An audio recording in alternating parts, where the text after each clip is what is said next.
மீண்டும் சர்ச்சையில் சிக்கி இருக்கிறது ஜிஎஸ்டி. தற்போது இந்த ஜிஎஸ்டி கவுன்சில் வருஷம் வருஷம் கூடுவோம், வருஷம் ஒரு 4 முறை கூடுவாங்க. அதுபடி கடைசியாக இப்போ நவம்பர் மாதம் கூடிய ஜிஎஸ்டி கவுன்சில் 1500 10,000 ரூபாய் வரைக்கும் அந்த ஆடைகள் போயிடுச்சுன்னா அதுக்கு 18% ஜிஎஸ்டி கட்டணும்.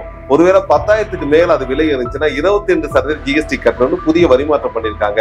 இதுதான் இப்ப பெரிய சர்ச்சை உண்டாக்கி இருக்கு. இருக்கும் தொழிலாளர்களை குறைக்க வேண்டிய நிறுவனத்துக்கு தள்ளப்படுவோம். ஏற்கனவே ஓடிட்டு இருக்க ஃபேக்டரியும் குறைக்கணும் அப்படிங்கிற கோரிக்கை வலுவா வந்திருக்கு. அவங்க மட்டும் இல்ல, பொருளாதாரத்தில் இந்த இந்திய அரசு எடுக்கிற எல்லா முடிவுகளும் குறு மற்றும் சிறு வியாபாரிகள், இல்ல குறு மற்றும் சிறு தொழிற்சாலைகள் மற்றும் நடுத்தர மக்கள், இன்னும் பின்தங்கிய மக்களுக்கான வசதி வாய்ப்புகளை, அவர்களுடைய உரிமைகளை மீறக்கூடியதாக இருக்கிறது. அதனால இந்த வரி விதிப்பு வந்தா நாடு மிகப்பெரிய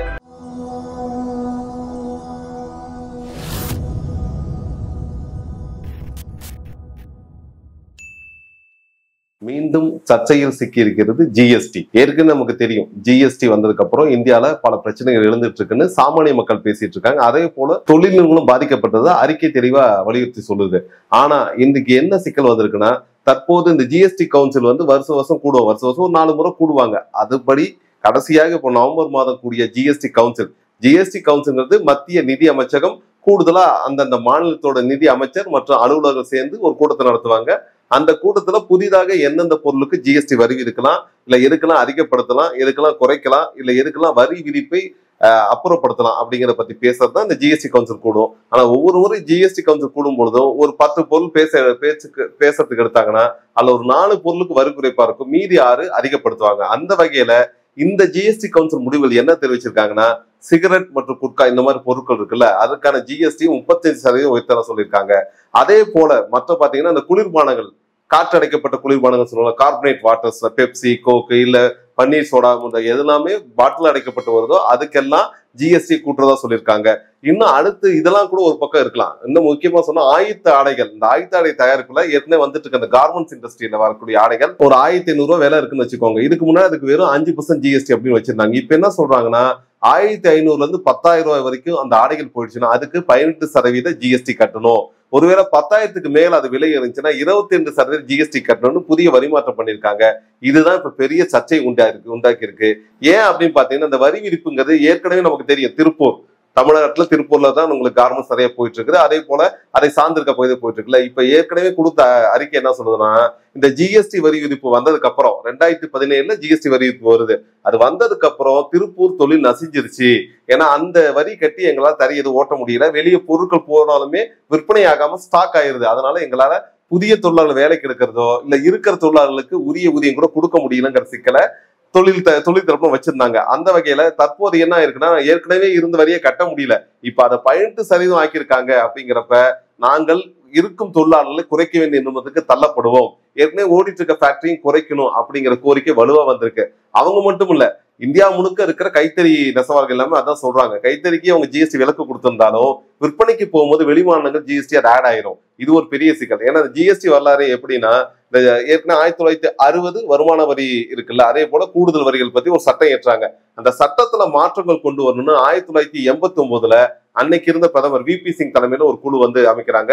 அவங்கதான் வேட் அப்படிங்கிற புதிய வரி விதிப்பு, கூடுதல் வரி விதிப்பு அப்படிங்கிற முறை அதை சொன்னா வேல்யூ ஆடட் டாக்ஸ், அதை கொண்டு வரலாம்னு முயற்சிக்கிறாங்க. அதுக்குள்ள ஆட்சிக்கு அதன் பிறகு 2000 ஆண்டுகள்ல பிரதமர் வாஜ்பாய் தலைமையில இருக்கிற குழு என்ன பண்றாங்கன்னா, ஜிஎஸ்டி வரி விதிப்பை கொண்டு வரணும்ட்டு ஒரு திட்டம் வச்சு ஒரு குழு அமைக்கிறாங்க. ஆனா என்ன ஆகுதுன்னா, ஒரு 2 வருடத்தை அவருடைய ஆட்சி கலைஞ்சிருது 2004. அதனால அந்த வரி விதிப்பு அப்புறம் வரல.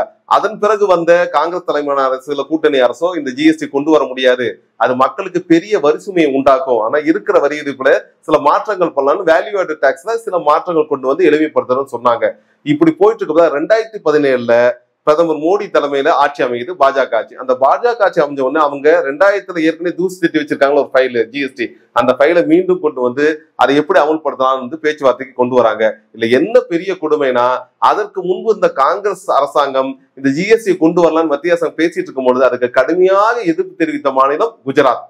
அப்போது குஜராத்தினுடைய முதல்வராக இருந்தவர் தான் பிரதமர் மோடி. ஆனா அவரு பிரதமரானதுக்கு பிறகு மாநிலத்தில் இருந்தபோது என்னெல்லாம் உரிமை குரல் கொடுத்தாரோ அந்த வரி விகிதத்துல அது எல்லாமே மாற்றி அமைக்கக்கூடிய சட்டங்களை, இன்னும் சொல்ல மாநிலத்தின் மேல வரி சுமையை அதிகப்படுத்தக்கூடிய சட்டங்களை, மாநிலத்துக்கு வரக்கூடிய வரி ஒரு சில வகையில தான் வரும், அந்த வரிகளை மத்திய அரசு பிடுங்கிக் கொள்ள வழிவகுக்கும் இந்த ஜிஎஸ்டி சட்டத்தை கொண்டு வரதுக்கான ஒரு குழு அமைக்கிறாங்க. அந்த குழு செயல்பட்டு ஜூலை ஜூலை மாதம் 2017ஆம் ஆண்டு ஜிஎஸ்டி வரி விதிப்பு அமலுக்கு வருது. அமலுக்கு வந்து என்ன சொல்றாங்க, முன்பு இருந்த வரி சுமையை விட ரொம்ப குறைவா இருக்கும், பல இடத்துல நாங்க வந்து ரிலாக்ஸ் பண்ணிக்கோன்னு சொன்னாலுமே ஆரம்பத்தை பார்க்கும்போது எல்லாம் எளிமையா இருக்குன்னு சொன்னா அடுத்தடுத்த வருடங்கள்ல இந்தியாவுடைய தொழில் வளர்ச்சி அதிகமா போயிட்டு இருக்குது. ஆனா மக்களுடைய பொருளாதார மேம்பாடு அடைஞ்சானா அடையவே இல்லை. யாரு பாதிக்கப்பட்டான ஜிஎஸ்டி வந்ததுக்கு அப்புறம் இந்த சிறு குறு தொழில் சொல்லுவோம்ல, இவங்க முற்றிலும் முடக்கப்பட்டாங்க. தமிழ்நாடு மட்டும் இல்ல, இந்தியா முழுக்க சிறு குறு தொழில் ஜிஎஸ்டினால ஒடுக்கப்பட்டிருக்குன்னு மத்திய அரசு அறிக்கை ஒத்துக்குது. இருந்த போதும் அது ஒரு குறுகிய காலகட்டம் தான், மீண்டும் ஒரு புத்துணர்ச்சி கிடைக்கும், ஒரு மறுமலர்ச்சி அடைந்து அடுத்த தொழில்கள் போகும்ட்டு சொன்னாலுமே 10 வருடம் கடந்திருக்கும் நம்ம இப்ப இந்த ஆட்சிகள்ல. ஆனாலும் எந்த மாற்றம் வரல. இந்த நிலைமையிலதான் ஒவ்வொரு ஜிஎஸ்டி கவுன்சிலையும், போன ஜிஎஸ்டி கவுன்சில கள்ள மிட்டாய்க்கு வரி போட்டாங்க, ஒரு சிக்கல் வந்துச்சு. அதே போல பால் மற்றும் தயிர்களுக்கு வரி விலக்குன்னு ஒரு பக்கம் சொல்லிட்டு புட்டிகள் அடைக்கப்பட்ட பால் இல்ல கவர்ல அடைக்கப்பட்ட பாலுக்கு வரி விதிப்பு உண்டுன்னு சொன்னாங்க. இப்படி பல விவாதம் போயிட்டு இருந்துச்சு. கடைசியா கூட ஒரு நிர்மலா சீதாராமன் மத்திய அமைச்சர் கோயம்புத்தூர் வந்திருக்கப்ப ஜிஎஸ்டி கவுன்சில் கூட்டத்துக்கு முன்னாடி இங்க எல்லாத்தையும் கலந்து பேசுறாங்க. அப்ப இங்க ஒரு ஹோட்டல் உரிமையாளர் தெளிவா சொல்றாரு, என்னங்க நீங்க இப்படி பண்றீங்க, வெறும் பண்ணுக்கு 5% வரியும் கிரீம் பண்ணா 18% வரியும் சொல்றீங்க, எப்படி மக்கள் வாங்குவாங்க, ஏதாவது வரியை ஒரு ஒழுங்குபடுத்துங்கன்னா பெரிய சர்ச்சை கூட உருவாக்குச்சு. அந்த வகையில இந்த முறை கூடியிருக்கிற இந்த குழு சொல்லியிருக்க இந்த ஆயுத்த ஆடைகளுக்கான வரி விதிப்பு, இன்னும் கூடுதலா பாத்தீங்கன்னா சிகரெட் மற்றும் பொருளுக்கான வரி கூடுதலா விதிக்கிறது, அதே போல குளிரூட்டப்பட்ட பானங்கள் கார்பரேட் வாட்டர்ஸ்க்கான வரி விதிப்பு, இது எல்லாம் மீண்டும் சர்ச்சை கொண்டு வந்திருக்கு. இது ஒரு பக்கம் போயிட்டே இருந்தாலும் நேரடி வரி குறியீடுன்னு ஒரு சட்டம் கொண்டு வர போறாங்க வர 2025 பட்ஜெட்ல. அதுதான் முக்கிய விவரமா இருக்க பொழுது அதுக்கான சரத்துக்கள்லாம் தயாராயிடுச்சு. மத்திய அமைச்சர் அதை பேசிட்டு இருக்காங்க. இதெல்லாம் வெளிவருது. தகவல் வெளிவந்தோடனே 2 பக்கம் விவாதம் ஆரம்பிச்சு. ஒரு பக்கம் பெரிய பெரிய தொழிலதிபர்கள் இந்த பிசினஸ்ல இந்த மாதிரி ஆர்டிக்கல் என்ன சொல்றாங்கன்னா, இந்த நேரடி வரி குறியீடுங்கிறது ரொம்ப எளிமையானது. ஏன்னா ஏற்கனவே இங்க இருக்கிற மக்கள் வந்து பல வகையான வரிகளை கட்டிட்டு இருக்காங்க. இருந்தாலும் டைரக்ட் டாக்ஸ்ங்கிறது இந்தியாவில வெறும் 2% மக்கள் தான் கட்டுறாங்க. மீதி மக்கள் பல பேர் வரி கட்டுறது தப்பிச்சிடுறாங்கன்னு சொல்றாங்க. அந்த வகையில நேரடி வரி குறியீடுங்கிற இந்த சட்டம் நடைமுறைக்கு வந்துருச்சு அப்படின்னா அனைத்து தரப்பு முடிந்த அளவுக்கு வரி கட்டுவாங்க. ஆனா இந்த நேரடி வரி குறியீடுங்கிறது ஒரு வருமான வரி நம்ம சொல்லலாம், அது வந்து ஒரு 5 லட்சத்திலிருந்து 15 லட்சம் ஆண்டு வருமானம் ஈற்றவர்களுக்கு இதனால எந்த சிக்கலும் கிடையாது. ஆனால் மத்தியதர வர்க்கத்தை இது பாதிக்காதுன்னு சொல்றாங்க. ஆனா மத்தியதர வர்க்கத்தை பத்தி ஆய்வு செய்து வெளியிட்ட அறிக்கைகள் கடந்த 5-6 வருடங்களா என்ன சொல்லியிருக்காங்கன்னா, மத்தியதர வர்க்கம் கடனில் மூழ்குகிறது. மத்தியதர வர்க்கம் வளர்ந்திருக்க மாதிரி காட்டினாலும் அது முழுக்க முழுக்க கடன், அது வளர்ச்சி இல்ல. இந்த கடன் எதனால வருதுன்னா, ஏற்கனவே இருக்க டாக்ஸ்ல பெரிய சிக்கலா இருக்கு, அதையே அவங்க கட்ட முடியல. அதனால மீண்டும் மீண்டும் அவர்கள் கடனில் தள்ள போறாங்கன்னு சொல்ற நேரத்துல இந்த நேரடி வரி குறியீடு அமுல்படுத்தப்பட்டால் மத்திய வர்க்கம் மீண்டும் மிகப்பெரிய பின்னடைவை சந்திக்க ஆரம்பிக்க போவாங்க.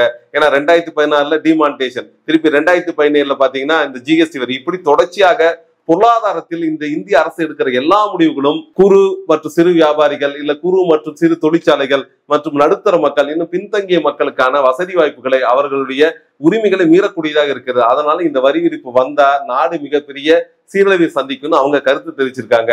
ஆனா அரசு தரப்புல இப்பொழுதே மத்திய அரசு என்ன பண்ணிருக்காங்கன்னா, இதை பத்தி ஒரு கேம்பெயின், இது ரொம்ப நல்லது, இது சரியானது, இப்படி ஒரு கேம்பெயினை கொண்டு போயிட்டு இருக்காங்க. பொருளாதார வல்லுநர்கள் தொடர்ச்சியாக இந்தியாவுடைய தொழில் மேம்பாடு, மக்கள் வளர்ச்சி குறியீடு ரெண்டையும் சேர்த்து பார்க்கணும். தொழில் மேம்பாடு மட்டும் இல்ல, மக்கள் வளர்ச்சி குறியீடு பத்தி பேசக்கூடிய மனிதநேய வல்லுநர்கள் மற்றும் பொருளாதார வல்லுநர்கள் என்ன சொல்றாங்கன்னா, இந்த நேரடி வரி குறியீடுங்கிறது இந்தியாவில ஏற்கனவே இருக்க தொழில் வளத்தை மிகவும் பாதிக்கும். அது என்ன சொல்றாங்க, நேரடி வரி குறியீடு வரும்போது வீடு இருக்கிறவங்க வீடு இல்லாதவங்க ஒரு கேட்டகரி பிரிச்சிடலாம், வீடு இருக்கிறவங்களுக்கு ஒரு வரிங்கிறாங்க. நமக்கு தெரியும் இங்க வீடு கட்ட போறது 90% எல்லாம் கடன் வாங்கி தான் கட்டுறாங்க, தவிர சொந்த பணத்தை போட்டு வீடு கட்டக்கூடிய நிலைமை இல்லை. அதே போல வீடு கட்டும் போதே இருக்க ஜிஎஸ்டி எல்லாமே வந்துடும். இதை தாண்டி மீண்டும் மீண்டும் வரியை கூட்டிக் கொண்டே போகுது. ஒரு பக்கம் அரசுக்கு வருமானம் என்று சொன்னாலும் மக்கள் வாழ்வில் இதனால சுபிச்சம் ஏற்பட எந்த வாய்ப்பும் கிடையாது. இந்த அரசு மீண்டும் மீண்டும் வரிகளை வாங்கி கார்பரேட்டுக்கு கொடுத்து அதை தள்ளுபடி பண்றாங்க. ஆனா ஏழை விவசாயிகள், ஏன்னா இன்னைக்கும் மீண்டும் விவசாயிகள் போராட்டம் தொடங்கிடுச்சு, டெல்லியில் நடந்துட்டு இருக்கு. ஏன்னா 2 வருடம் முன்னாடி இந்த அரசு எதெல்லாம் ஒத்துக்குச்சோ, இதெல்லாம் உங்களுக்கு செஞ்சு தரோம், உங்களுக்கு வந்து குறைந்தபட்ச நியாய விலை கிடைக்கும்னு சொன்னாங்கல்ல, அது எதுவும் இன்று வரை நிறைவேற்றப்படவில்லை. ஆனா எங்களுக்கு அரசு மேல் நம்பிக்கை இல்லைன்னு பஞ்சாப் வந்து விவசாயிகள் புறப்பட்டு மீண்டும் டெல்லி முற்றுகிட்டு இருக்கிறாங்க. அதே போல எல்லா துறைகளும் எதெல்லாம் அவர்கள் ஒத்துக்கொண்டார்களோ அதில் எதுவுமே குறைக்கப்படவில்லை. பழைய வரி விதிப்பை விட இன்னும் தீவிரமாயிட்டு இருக்கிற நிலைமையில இந்த புதிதாக நேரடி வரி குறியீடுன்னு ஒரு சட்டம் உள்ள வந்துருச்சுன்னா, இது சாமானியமாக சம்பாதிக்கிறாங்களா அவங்களுடைய சம்பாத்தியம் கூட வரிக்கு கொண்டு செல்லப்படும். ஆகவே இந்த வரி சட்டம் வரக்கூடாது அப்படிங்கிற குரல் எழுந்திருக்குது. எது எப்படி இருந்தாலும் எதிர்வரும் நாடாளுமன்ற கூட்டத்தொடரில் இதை பத்தி பெரிய விவாதம் இருக்குன்னு நம்புறோம். அந்த விவாதம் என்பது இந்தியாவில் இருக்க மக்களுக்கு நன்மை தரக்கூடியதாக இருக்க வேண்டும் என்பதே நமது நோக்கம்.